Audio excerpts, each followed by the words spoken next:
Hi class, welcome to BC 2010 Week 1 discussion. I'm going to help you understand what the discussion is about and hopefully answer any questions that you may have around that discussion forum. This week, you want to make sure that you first read your discussion prompt. And the discussion is, there are several uses in the United States for ICD, which means International Classification of Diseases, for those codes. From your weekly reading, you're going to choose 2 of the 6 listed uses for those codes, and then on those 2, you're going to answer these questions. What importance does the correct ICD code choice have for that use that you pick? And what can happen if the correct ICD code is not assigned? So this week you have 2 questions to answer. So you want to make sure you answer both of those questions on both of your choices. Now, every week for discussion, you're going to be posting your initial response to the discussion forum by Wednesday at 11:59 p.m. Eastern Standard Time, just like you have on your classes before this one. You want to respond with 3 to 5 relevant sentences using a professional tone, expressing complete thoughts with proper grammar as well as proper punctuation. Next, you want to read the discussion posts that are listed there, the ones that your classmates have put in there, as well as the ones that I have put in there. I try to go in there just about every day and post things, and I add helpful videos and helpful things to help you understand what we're talking about. Now, you're going to want to reply to a minimum of 2 of those posts, and that has to be done by Sunday at 11:59 p.m. Eastern Standard Time. Now, you want to go into that forum a minimum of 3 times and post 1 original and 2 discussion replies. You don't want those to be on the same dates. Now you can go in there as many times as you want and post, but these are minimums that I'm talking about. So when you go in there and post your replies, you want to make sure that that reply is not on the same date as your original or not on the same date as one of your other replies. And you again want to reply with at least 3 to 5 relevant sentences because you're wanting to promote a dialogue with your classmates or with me. Use a professional tone and express complete thoughts, again with proper grammar and proper spelling. Now you can choose to use the audio file or video recording to complete your replies if you would like. One thing I do ask is do not type your reply or your original in Microsoft Word and then upload it. I don't want anything to be uploaded like that in written form that we have to download. So you can use the video recording or the audio file button there in your forum, but just don't upload like a Microsoft Word document or something that your classmates or that I'm going to have to download. A grading rubric is found in your discussion thread instructions, so take a few minutes, look at that, and follow that rubric to help you gain the most points possible for all of your hard work. Now, let's take a look at those 6 uses for ICD. Through the years, the use of diagnostic coding has grown. The Medicare Catastrophic Coverage Act of 1988 required the submission of the appropriate diagnosis codes with the charges that were being submitted to Medicare Part B, which is our outpatient services, as you learned in earlier classes. The law was later appealed, but the coding requirement still stands today. Although coding was originally designed to provide access to medical records through the retrieval for medical research, for education, and administrative purposes, today codes are used for the following 6 uses. So the first one we're going to look at today is to facilitate payments of health services. Now each ICD, remember ICD stands for International Classification of Diseases, each of those codes pertains to a specific diagnosis which can be found in the patient's chart. Now it's important for the correct code to be submitted to the insurance company, and that code is supported by the physician documentation found in the medical record. For example, if I send diagnosis code I-10 in on my insurance claim, when the patient medical record is pulled, we're going to see hypertension, which is I-10, listed as that diagnosis. Remember, correct coding equals correct payment. If this process is not followed, the correct payment may not be received by the healthcare facility. Now, it could be possible that an overpayment would be given, or even an underpayment may be made. If the diagnosis code that's being submitted isn't supported by the documentation, there could be a fraud allegation.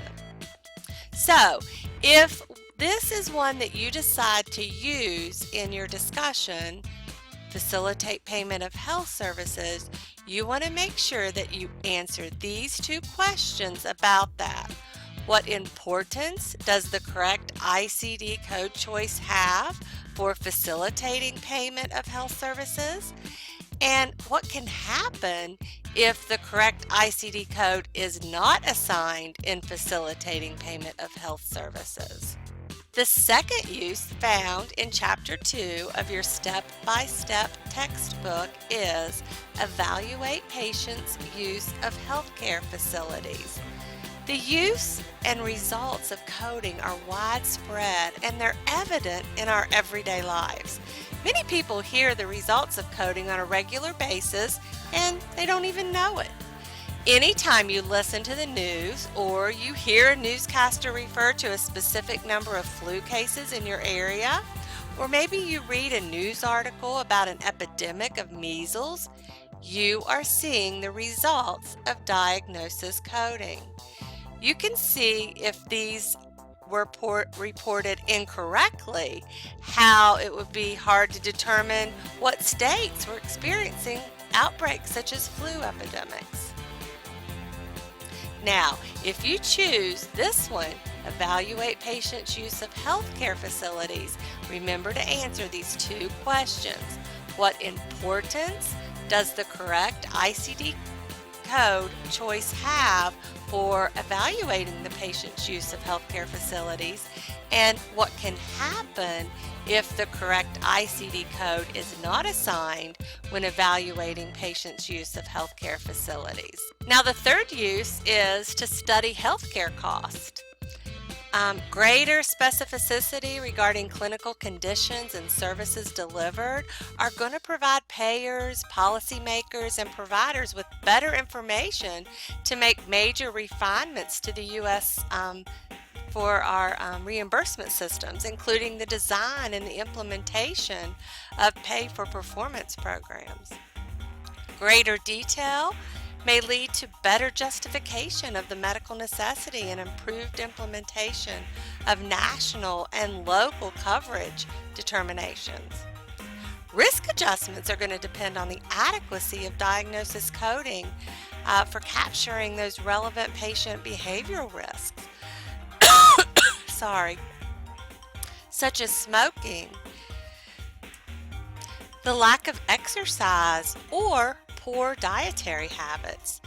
The increased specificity of the codes are going to make it easier to compare reported codes with clinical documentation, to check for consistency between diagnosis and procedure codes, and to check for illogical combinations. We're also going to see with ICD-10 fewer gray areas in coding which are going to make it more difficult for dishonest providers to hide behind those ambiguities in code descriptions or rules. Now, if you decide to use this one as one of your choices, make sure you answer both of the questions. What importance does the correct ICD code choice have for studying the healthcare cost? And then what can happen if the correct ICD code is not assigned for those who are studying healthcare costs? Now, the fourth use is research the quality of healthcare. Healthcare organizations use quality indicators which depend on information that's provided by that ICD code, and this tracks changes in services and patient outcomes. This data is then used to direct organizational change and identify areas of concern that would warrant further review. For instance, the Agency for Healthcare Research and Quality identifies trends that are based on ICD data to further develop its quality indicator guidelines. So, adopting codes and using them effectively will help providers as well as industry leaders identify areas that may need improvements in our quality care from our patient outcomes, and it could open the door to higher patient satisfaction as well as better facility ratings. So, if this one is one that you choose in your discussion, make sure you answer both of these questions in that discussion response. The fifth one is predict healthcare trends. Now, ICD codes can help predict healthcare trends. Researchers can predict these trends in healthcare and provide greater information on disease prevention and possible errors in care. These trends can then be monitored and analyzed to alert healthcare organizations and physicians to areas where quality improvement can be made. For example, the Centers for Disease Control and Prevention, which we know as the CDC, they publish healthcare trend information such as seasonal prevalence of the flu virus. The ICD code can be used as the basis for sending out geographic centered recommendations, encouraging residents in those areas, those flu-stricken areas, to get their flu shots. ICD also offers the ability to discover previously hidden relationships or uncover a phenomenon early. For instance, knowing whether and in what circumstances a laparoscopic surgery would improve healthcare outcomes more than the person having an open surgery. This could affect thousands of lives and could save billions of dollars. So if you choose number 5 to predict healthcare trends, make sure again that you answer both of these questions as it relates to healthcare trends. The last use found in your step-by-step textbook number 6 is plan for future healthcare needs.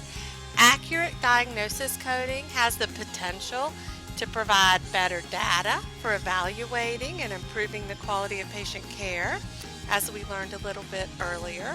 For example, data captured by those codes could be used in a more meaningful way to better understand complications, to design clinically robust algorithms, and to track those care outcomes, which would give the basis for planning for the future needs. ICD detail also helps payers and providers to more easily identify patients in need of disease management. Also, ICD will show the needs of the hospital and help them better prepare for what's to come in the future. So, if you choose number 6, make sure you answer both of these questions as they relate to planning for future healthcare needs. If you have any questions about your course or about this discussion this week, just give me a call, 681-404-0858, and my office hours are 9 a.m. to 9 p.m. Eastern Standard Time. I look forward to hearing from you. Thank you.